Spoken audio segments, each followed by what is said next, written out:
जय हिंद दोस्तों। आज हम लोग समझते हैं महत्व टॉपिक। आज का टॉपिक समझेंगे सुप्रीम कोर्ट क्या किसी राज्य के द्वारा बना हुआ कानून को रद्द कर सकता है। तो आज का टॉपिक में समझेंगे कि सुप्रीम कोर्ट का पावर क्या है। क्या सुप्रीम कोर्ट का पावर है कि जो राज्य का बना हुआ कानून को रद्द कर सकता है। इसके साथ समझेंगे कि जो राज्य सरकार होती है, राज्य सरकार के पास क्या पावर होती है जो कानून बनाता है। तो आज के टॉपिक में समझेंगे कि छत्तीसगढ़ की मामला है और छत्तीसगढ़ ये मामला जो है 2011 का है। एक सामाजिक कार्यकर्ता जो है उन्होंने जो है सुप्रीम कोर्ट में याचिका दायर की छत्तीसगढ़ के खिलाफ। उन्होंने कहा कि जो आप 2011 में एसपीओ स्पेशल पुलिस ऑफिसर जो आपने वैकेंसी को रद्द किया था, उस वैकेंसी को जो है सरकार ने एक नई विधान से या एक नई कानून के थ्रू उसको लाया है, जो कि ये सुप्रीम कोर्ट का जो है अवहेलना है। ठीक है, तो यहां पर सुप्रीम कोर्ट के क्या रद्द कर सकता है। तो इन्होंने कहा है कि जो आप 2011 में रद्द किए थे उसी को राज्य सरकार जो है दोबारा से उसे मॉडिफिकेशन कर फिर से लाई है, जो कि सुप्रीम कोर्ट का अवहेलना है। लेकिन सुप्रीम कोर्ट ने ये कहते हुए उनकी याचिका खारिज कर दी कि नहीं, ये अवहेलना नहीं है। तो आज का टॉपिक समझेंगे सुप्रीम कोर्ट ने किस बेस पर कहा है कि जो ये नया कानून बना है इसमें सुप्रीम कोर्ट की जो है अवहेलना नहीं है। ठीक है, तो देखिए याचिकाकर्ता जो है एक सामाजिक कर्ता है जिनका नाम है नंदिनी सुंदर एवं अन्य के रूप में इन्होंने जो छत्तीसगढ़ राज्य के खिलाफ ये याचिका दायर किया। ठीक है, तो आरोप क्या है। आरोप है कि राज्य सरकार यानी छत्तीसगढ़ राज्य ने कोर्ट के 2011 के आदेश की अवहेलना की। अवहेलना मतलब क्या होता है। अवहेलना होता है जब कोई आदेश पारित होता है उसके विपरीत न माने तो अवहेलना, यानी सुप्रीम कोर्ट का यहां अवहेलना की है। इनका कहना कौन का है, जो आरोप लगाए जिनका नाम है नंदिनी सुंदर। ठीक है, और कहा कि नया अधिनियम नया कानून बनाकर इसको पारित कर दिया गया है जो आपने 2011 में उसको रद्द किया था। ठीक है, अब यानी यहाँ कोर्ट ऑफ कंटेंट यानी यहाँ पर कंटेंट ऑफ कोर्ट अवमानना का याचिका दाखिल किया, लेकिन सुप्रीम कोर्ट ने इसको खारिज कर दिया। तो समझेंगे कि सुप्रीम कोर्ट ने किस बेस पर इनकी याचिका को खारिज किया और इसके साथ साथ यहाँ पर राज्य की पावर क्या है। ठीक है, तो यहां पर देखिए सुप्रीम कोर्ट ने पूरी जो आदेश है यानी पूर्व आदेश है उसके बारे में समझते हैं। देखिए 2011 में सुप्रीम कोर्ट या सर्वोच्च न्यायालय ने छत्तीसगढ़ के स्पेशल विशेष पुलिस अधिकारी जिसको शॉर्ट फॉर्म में एसपीओ को बंद करने का आदेश दिया था। ठीक, और इसके साथ सभी हथियार वापस लेने को बात किया। देखिए छत्तीसगढ़ पुलिस जो है एसपीओ की स्थापना की थी माओवादियों को कंट्रोल के लिए। ये वो व्यक्ति हैं जो वहां के स्थानीय निवासी हैं। तो एसपीओ में जो थे ये माओवादी या छत्तीसगढ़ के स्थानीय जो लोग थे जो माओवादियों को कंट्रोल या माओवादियों से लड़ते थे, तो उनको एक नाम दे दिया जिसका नाम है विशेष पुलिस अधिकारी या स्पेशल पुलिस ऑफिसर के नाम से नियुक्त कर गए थे। लेकिन इसमें खामियां क्या थी। खामियां ये थी कि इनकी बिना ट्रेनिंग को उनको दिया गया था और इनको पूरा भरपूर जो है वेतन नहीं जाता। इसके साथ सुप्रीम कोर्ट को जब मामला गया तो सुप्रीम कोर्ट देखा कि जो यहाँ पर भर्ती है जिसका नाम एसपीओ है इनका ना तो प्रॉपर से ट्रेनिंग हुआ है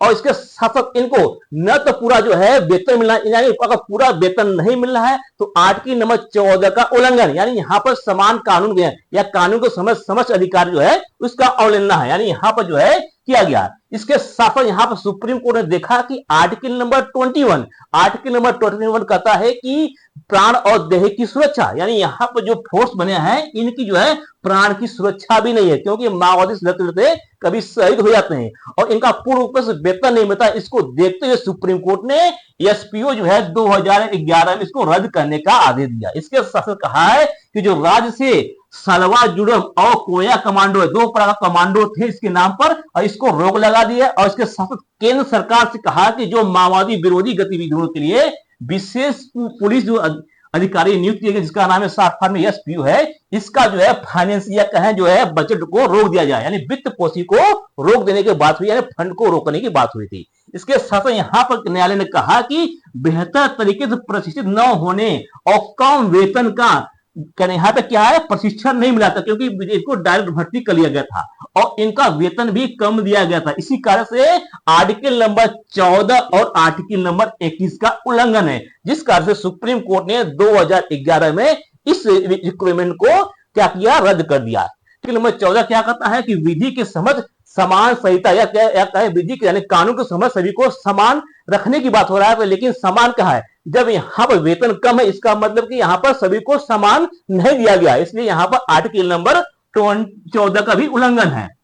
और दूसरा जो उल्लंघन है आर्टिकल नंबर 21 प्राण और दैहिक, यानी यहाँ पर जो बनाया गया फोर्स इनका जो है कभी कभी शहीद हो जाते हैं, तो प्राण और दैहिक की भी सुरक्षा नहीं, जिस कारण से इसको रद्द कर दिया गया था। ठीक, अब बात करते हैं आगे। देखिए यहाँ पर छत्तीसगढ़ जो है यहाँ पर नई विधायिक प्रतिक्रिया की, यहाँ पर यानी यहाँ पर छत्तीसगढ़ ने एक नया कानून लेके आया विधानमंडल में। जिस प्रकार से अगर केंद्र सरकार को कानून बनाना होता है तो संसद में, पार्लियामेंट में अपना बजट पास करता है, वहां से कानून पास करता है, उसी प्रकार से कोई भी राज्य हो, चाहे यूपी हो, बिहार हो, छत्तीसगढ़, झारखंड हो, कोई भी राज्य हो, अगर उसको कानून बनाना होता है तो अपने विधानसभा के विधानमंडल से उसको पास करना पड़ता है। इसी प्रकार से छत्तीसगढ़ भी जो 2011 का जो भर्ती रद्द हुआ था, आदेश रद्द हुआ था, उसी की आगे उसमें संशोधन करते हुए, उसमें मॉडिफिकेशन करते हुए एक नया कानून बनाया। और नए कानून में यहाँ पर कहा कि जो एसपीओ को नाम हटाकर यहाँ पर कहा गया छत्तीसगढ़ सहायक सशस्त्र पुलिस बल का नाम दिया गया है और 2011 से लागू है।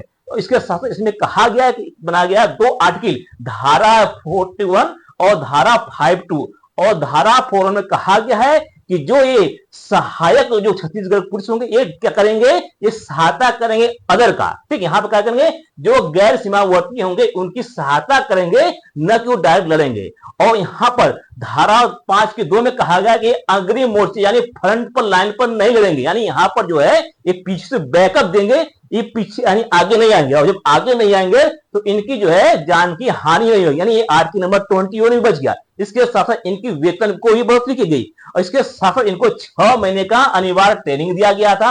और यहाँ पर इसके साथ साथ अगर इनकी जो एक कमेटी के थ्रू इनकी भर्ती की गई है, तो यहाँ पर देखेंगे तो जो राज्य सरकार है, छत्तीसगढ़ है, अब यहाँ पर सुधार करके हर प्रकार की कमियां थी उसको सुधार की। और यही बेस जो है सुप्रीम कोर्ट ने कहा कि देखिए कोई भी राज्य कानून बना सकता है, उसको कमियों को दूर कर एक कानून बना सकता है, जो कि यहाँ पर छत्तीसगढ़ ने ऐसा ही किया है। इसलिए सुप्रीम कोर्ट का अवहेलना नहीं है, 2011 का जो वहां पर अवहेलना नहीं है, इसलिए सुप्रीम कोर्ट ने याचिका को खारिज कर दिया। ठीक है, तो क्यों खारिज किया? खारिज में कहा गया कि जो पूर्व आदेशों का अनुपालन करने हेतु हुआ था। इसके साथ न्यायालय ने कहा कि स्पष्ट कहा कि राज्य विधानमंडल को कानून बनाने का पूरा अधिकार है, बशर्ते वो संविधान का पालन करे। यानी अगर संविधान का पालन करते हुए कोई कानून बनाता है तो राज्य जो है कानून बनाने के सक्षम है। इसी प्रकार से नया कानून बनाने में न्यायाधीश की अवमानना नहीं है। क्यों नहीं है? क्योंकि यहाँ पर पूर्व रूप से संविधान को देखते हुए बनाया गया है नए कानून। और यहाँ पर न्यायालय ने कहा कि अगर कानून को केवल तभी चुनौती दी जा सकती है जब वो संविधान की उल्लंघन करे, या कहे विधानमंडल की शक्तियों के दायरे जाकर कोई काम करे, तब वो क्या करेगा, कानून या सुप्रीम कोर्ट का अवहेलना है। तो इस प्रकार की याचिका में यहाँ पर सुप्रीम कोर्ट ने कहा कि यहाँ पर कोई किसी भी प्रकार का अवहेलना नहीं है सुप्रीम कोर्ट का। देखिए इसके साथ साथ देखिए भारत में जो है 3 प्रकार की सूचियां होती है। एक होता है संघ सूची, एक होता है राष्ट्र सूची, एक होता है समवर्ती सूची।